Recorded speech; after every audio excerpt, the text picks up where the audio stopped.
పరిపాలన పనితీరు, భవిష్యత్ విధాన ప్రాధాన్యతలు, తీవ్రమవుతున్న పశ్చిమ ఆసియా సంక్షోభానికి భారతదేశం స్పందించాల్సిన తీరును సమీక్షించేందుకు ప్రధానమంత్రి నరేంద్ర మోదీ న్యూఢిల్లీలో సుదీర్ఘ ఉన్నత స్థాయి మంత్రివర్గ సమావేశానికి అధ్యక్షత వహించారు. ఈ సమావేశంలో ఇంధన సరఫరా గొలుసులు, ముడి చమురు ధరలు, ప్రాంతీయ అస్థిరత కారణంగా పెరుగుతున్న ద్రవ్యోల్బణంపై ఆందోళనలను కూడా ప్రస్తావించారు.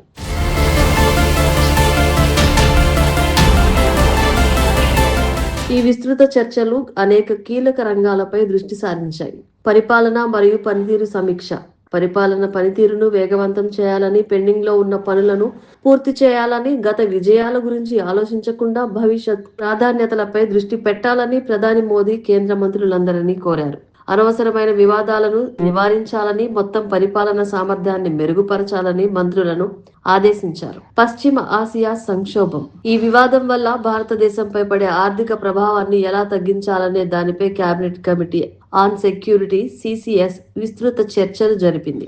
ప్రస్తుతం ముడి చమురు ధరలు, ఎరువుల లభ్యత మరియు ద్రవ్యోల్బణాన్ని నిశితంగా పర్యవేక్షిస్తూనే ప్రత్యామ్నాయ ఎగుమతి గమ్యస్థానాలు మరియు కీలక సరఫరా వనరులను సురక్షితం చేస్తోంది. విధానం మరియు పరిపాలన.